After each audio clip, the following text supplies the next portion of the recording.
30절에서 32절, 이 본문의 내용이 두 개예요. 두 개인데 앞 내용은 30절에서 32절입니다.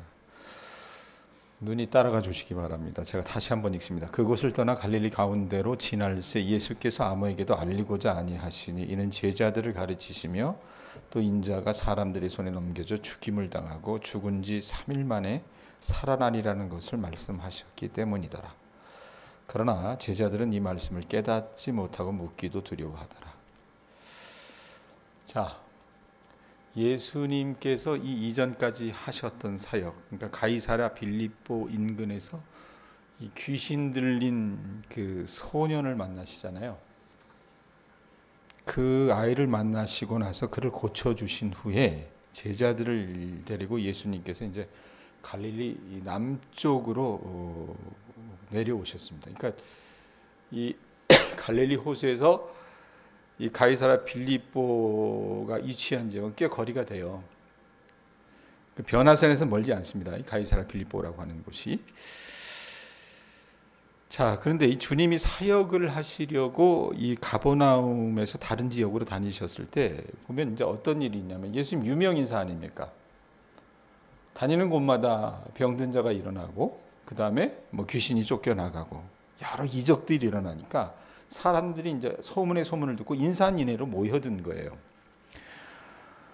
그러니까 예수님이 여러 지역으로 다니실 때 각 지방에 도착해 보면 이미 예수님이 오신다라고 하는 그 소문이 퍼져서 돌아서 주님이 자유롭게 돌아다니실 수 없을 정도로 군중이 이제 몰려든 겁니다. 그래서 예수님은 이번에는 그러니까 이 오늘 우리가 읽었던 9장 30절, 그러니까 앞에 제가 9장 1절까지가 한 달락이 이 마가복음의 전반부고 2절부터 16장까지가 후반부다라고 얘기를 했는데 이 전반부는 예수님 이 땅에 하나님 나라의 통치자로서 메시아로서 오신 예수님의 모습들, 그것에 이제 부각을 시킨단 말이에요. 그래가지고 여러 가지 주님이 하셨던 이적이나 이런 것에 초점을 맞추고 있다면 후반부에는 뭐냐면 이 십자가를 지고 가시는 이 왕으로서의 예수님의 모습을 이야기하면서 특별히 제자들에게 이 제자도에 대해서 많이 얘기해 주십니다. 그리스도인이라면 어떻게 살아야 될 것인가, 이거를 얘기해 주시는데 사람들이 많이 따라다니잖아요. 따라다니니까 이번에는 예수님께서 여기 한번 보세요. 30절 보면 그곳을 떠나 갈릴리 가운데로 지날새 그래놓고 뭐라고 해요? 뒤 보면 예수께서 아무에게도 알리고자 아니하시니, 예? 긴밀하게 움직이셨어요. 그 이유가 있습니다. 왜냐하면 31절에 보면 이는 제자들을 가르치시며 또 그러니까 제자들에게 이제는 그 신앙인으로서의 삶이 어떻게 살아야 될 것인가에 대해서 가르쳐 주시기 위해서 아마 긴밀하게 움직이셨던 것 같습니다. 그러면서 어떤 이야기를 하시냐면 가르치시며 이래놓고 또라고 하면서 이 듣기 싫어하는 얘기하죠. 인자가 사람들의 손에 넘겨져 죽임을 당하고 죽은 지 3일 만에 살아나리라는 것을 말씀하셨기 때문이라.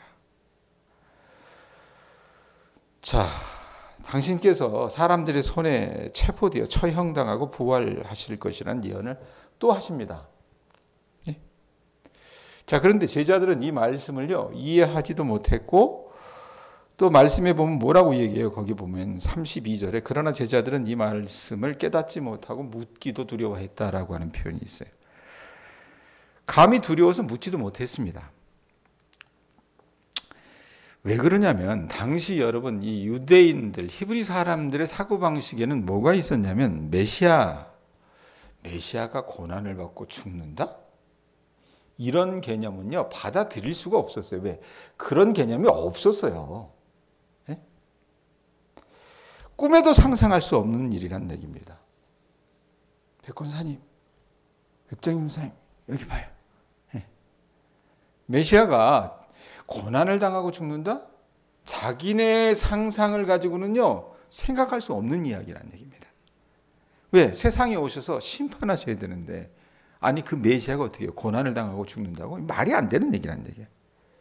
더군다나 여러분 말씀해 보면 뭐라고 얘기합니까? 죽은 지 3일 만에 살아난다 그러잖아요. 부활한다 그러잖아요. 이것도 유대 사람들의 생각의 구조로 봐서는 말이 안 되는 얘기입니다. 왜냐하면 유대교에서 부활의 개념은 있었어요. 있었는데 이게 뭐냐면 그들의 부활은 뭐냐면 세상의 종말, 세상의 끝, 그때에 모든 죽은 자가 일어나서 하나님의 심판을 받을 때 그들이 다 같이 부활하는 것, 그 개념을 갖고 있었지. 자기들이 살아가는 그 시대, 아직 세상 끝이 아니잖아요. 그 시대, 그 역사 안에서 한 개인이 부활한다라고 하는 것, 그건 여러분 있을 수도 없었다는 얘기입니다. 그러니까 그 얘기를 깨닫지도 못하고 또 예수님 또 죽는다 그러니까, 고난당하고 죽는다니까 겁났던 거예요. 두려웠던 거예요. 그래서 아마 이런 분위기가 조성이 되지 않았을까라는 생각을 합니다. 자, 그리고 나서 33절에서 37절의 이야기가 딱 달라붙어요. 자, 예수님 이 갈릴리 사역의 캠프, 기지, 본부가 어디라 그랬어요? 백권사님. 가버나움이라 그랬어요. 가버나움. 가버나움에 누구의 집이 있냐면 학자들이 추정하기를 베드로의 집이 있었습니다. 예? 그래서 이제 본부로 돌아온 거예요. 가버나움으로 돌아왔고 집이라고 했는데 아마도 이제 베드로의 집이라고 학자들이 추정을 했을 것이고 거기서도 어떤 일이 있었냐면 아마 제자들이 오면서 막 서로 이렇게 웅성웅성했던 것 같아요. 이야기하면서. 주님이 이제 물어보십니다. 예? 너희들 왜 그렇게 오가는 길에 뭐 이런저런 얘기를 하느냐 물어봤더니 제자들이 입을 꽉 다물고 대답을 안 하는 겁니다. 그러니까 이유인즉 여러분 말씀해 보면 뭐라고 얘기합니까? 거기 뭐라고 얘기해요?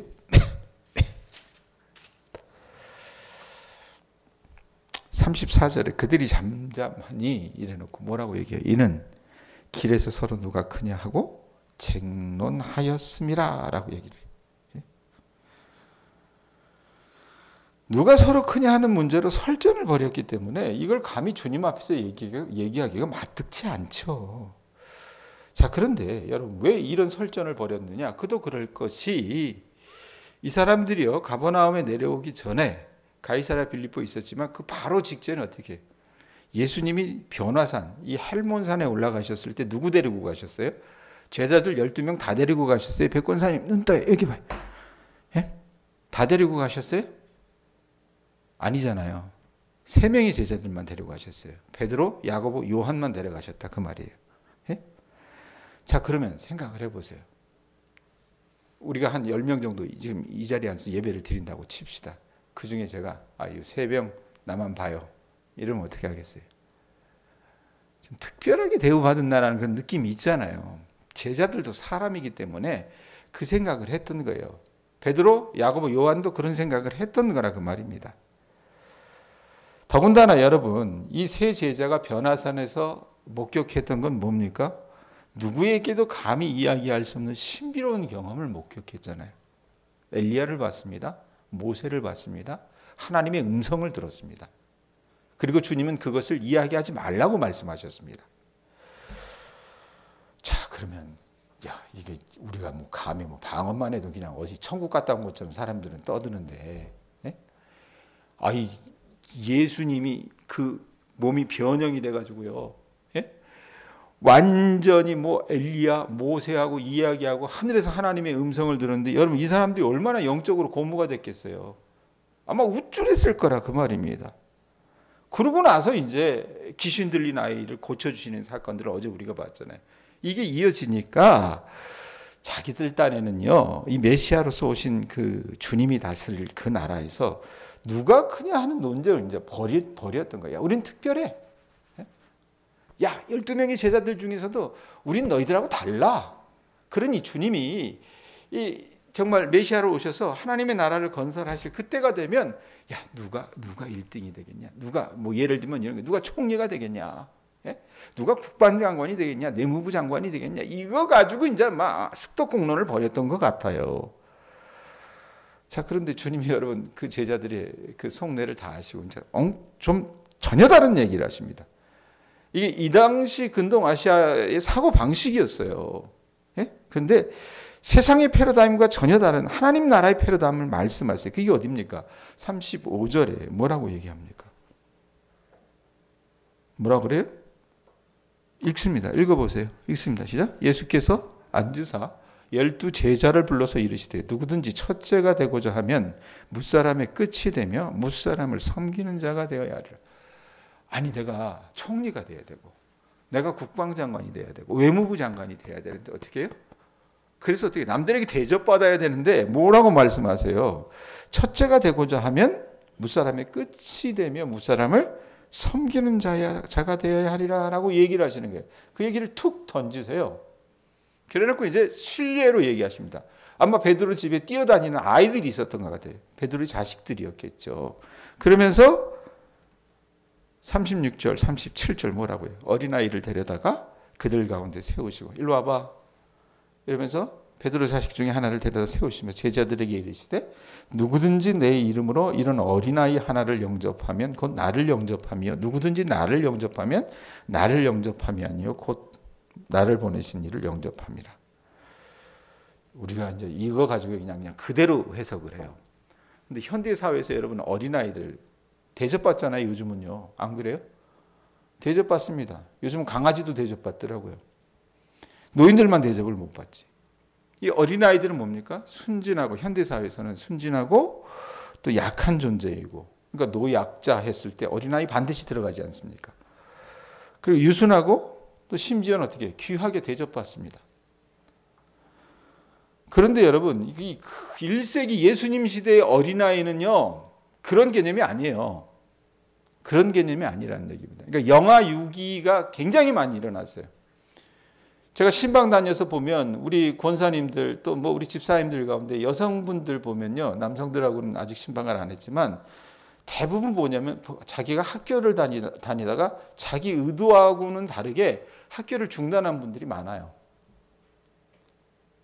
집안이 가난했으니까 어려웠으니까 그래서 어떻게 희생을 강요당한 분들이 굉장히 많습니다. 그게 자신의 팔자려니 목사가 팔자 얘기해서 미안한데 사람들은 그 얘기 하잖아요. 세상 사람들. 자기 인생이려니 하고 그렇게 사셨다는 얘기입니다. 그만큼 어떻게 홀대당했다는 얘기예요. 근데 이게 1세기로 가면 더 했다는 얘기입니다. 그러니까 어린애를 그 당시 근동아시아 사람들은 어떻게 봤냐면 1세기 사람들은 하찮은 존재로 여겼어요. 까짓것 죽어도 뭐 예를 들면 장애가 있어요? 여자아이들이에요? 그러면 사람 취급을 하지 않았습니다. 근데 아마도 이런 상상을 해보세요. 베드로의 딸아이가 뛰어다니고 있었는데 그 아이를 딱 데리고 주님께서 얘기하시는 거예요. 예? 아예 주의가 없는 존재입니다. 존재가 없어요. 자, 그런데 거기 보면 뭐라고 얘기합니까? 주님이 37절에 뭐라고 그래요? 누구든지 내 이름으로 이런 어린아이 하나를 뭐 한다 그래요? 영접한다라고 하는 말이 있습니다. 이게 중요한 거예요. 영접한다라고 하는 말은 뭐냐면 고대 근동 문화에서는 이 사람을 영접한다. 그러니까 우리가 열왕기상 말씀 가지고 얘기했었을 때 그 엘리야가 아합의 핍박을 피해서 나중에 도망가잖아요. 시돈 땅에 가서 이제 공개를 받지 않습니까? 그랬을 때 그 수넴 여인이 이제 오늘 당장 먹을 것 그 때거리만 있고 내일이면 그것도 없어서 죽어야 되는 거예요. 근데 엘리야가 가서 나를 공개하라, 나를 대접하라고 얘기했을 때 그 여자가 어떻게 합니까? 자기 하루 먹을 것 가지고 그 엘리야를 대접을 합니다. 그게 왜냐하면 그 사람들의 문화예요. 그게 영접한다고 하는 개념이 그런 겁니다. 그러니까 이 손님을 어떻게 해요? 가족의 일원으로 여기면서 그를 가족처럼 대한다는 얘기입니다. 자, 1세기에서 여러분 어린아이는 사람으로 대우받지 못했다 그랬죠. 하찮은 존재로 여겼다는 얘기입니다. 근데 그 세상에 보잘것없는 그 어린아이, 그 하찮은 존재를 어떻게 자기 가족처럼 여겨서 어떻게 그를 대접한다는 얘기가 영접한다는 말입니다. 그러니까 나그네에게 거처와 양식을 제공하는 어떤 환대의 기율이 있었어요. 환대해야 되는. 그러니까 예수님은요, 지금 이 제자들의 어떤 논쟁을 가지고 하시는 얘기가 뭐냐면 세상에서 가장 낮은 계층에 속하는 어린아이에게 친절을 베푸는 것은 하나님 나라에서 가장 높은 위치에 있는 사람들에게 친절을 베푸는 것과 같다고 그렇게 실제로 설명해 주시는 겁니다. 여러분 가만히 생각을 해보세요. 지금이야 장애인이나 가난한 사람들에 대한 어느 정도의 복지와 배려의 분위기가 조성되어 가고 있긴 하지만 그래도 여전히 많이 부족한 것은 사실입니다. 사실. 또 우리 안에도 사실 정신지체 부자유자나 지능이 떨어지는 사람들을 대할 때 뭔가 썩 자연스럽지 않다는 것을 제가 교인들을 보면서 느낍니다. 사실은. 왜냐하면 그게 인간의 본성인 것 같아요.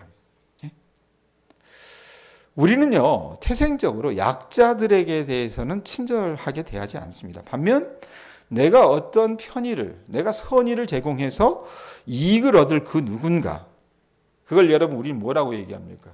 친구라고 얘기하죠. 이웃이라고 얘기하죠.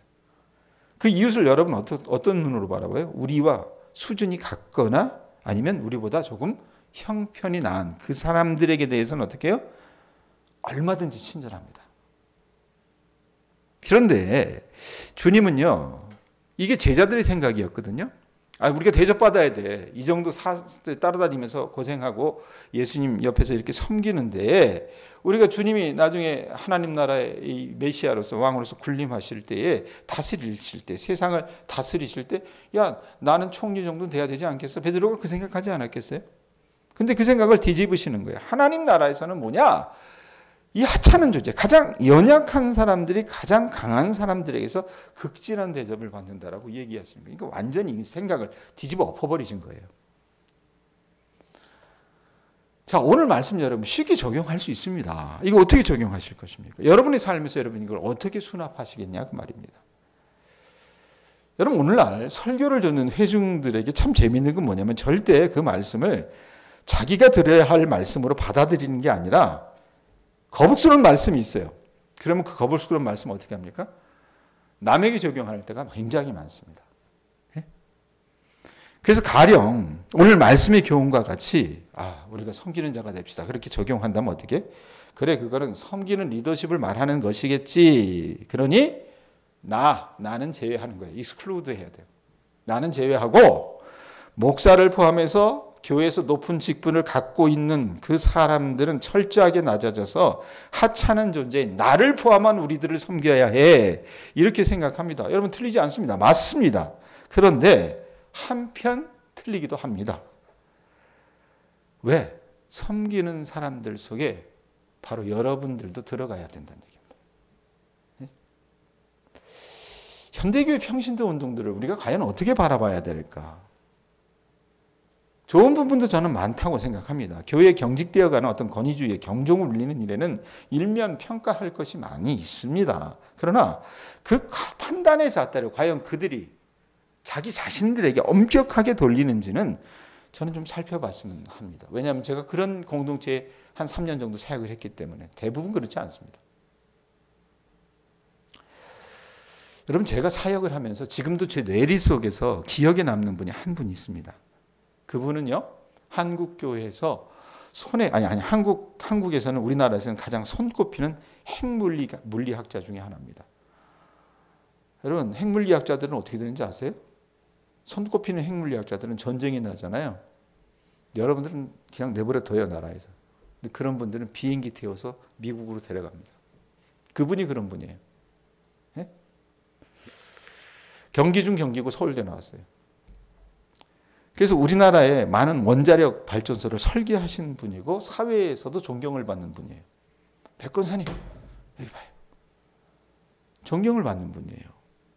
자, 그러면 그 정도면 여러분 교회에 와서 인품도 돼요. 실력도 있고. 만약에 그 정도면 교회에 와서 여러분 어떻습니까? 어느 정도 대접도 받고 거들먹거릴 수도 있는데 그 집사님은 그렇지 않으셨습니다. 새벽 기도가 끝나면 대부분의 사람들은 바삐 자기 일터나 가정으로 갔지만 꼭 교회에 쓰레기를 정리하시고 청소를 하고 가시는 분이셨습니다. 대학 교수인데요. 아주대학 교수인데요. 훗날 그 교회에서는 그분의 그런 모습을 높이 사서 존경할 만해요. 겸손한 분이십니다. 그래서 어떻게 했겠어요? 장로로 피택했습니다. 백건사님 여기 봐요. 장로로 피택을 했는데 어떻게 반응하셨는지 아세요? 자기는 그럴 만한 유인이 못 된다며 그 자리까지 마다하셨습니다.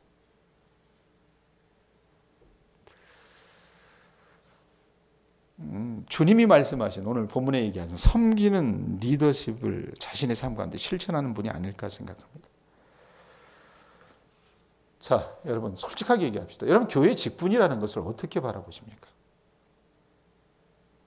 장로가 되는 것, 권사, 안수 집사가 되는 것, 그것을 어떻게 받아들이시냐 그 말입니다.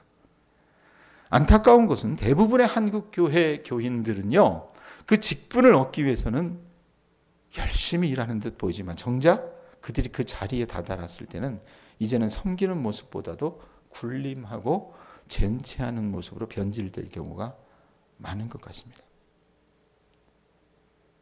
부디 저라 여러분이나 오늘 주님께서 우리에게 교훈하시는 섬기는 리더십을 삶 속에서 제대로 구현하며 살아가실 수 있기를 기원드립니다.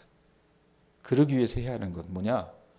1세기 어린아이와 같은 상태에 있는 우리 주변에 가장 하찮게 보이는 그 존재들을 내 가족이라고 생각하시고 최선을 다해 섬기고 친절을 베푸시는 교우들 되실 수 있기를 바랍니다. 그래야 되지 않겠어요? 예? 저는요, 변치 않는 사람들 좋아합니다. 근데 제가 가르쳤던 제자들 중에 변치 않았던 애들은 손에 꼽아요. 제가 교제했던 교인들 가운데 변치 않은 사람들은 손에 꼽아요. 근데 하나님은요, 그 변치 않는 사람들을 사랑하시더라고요. 우리 교우들이 그런 분들 되실 수 있기를 축원드립니다.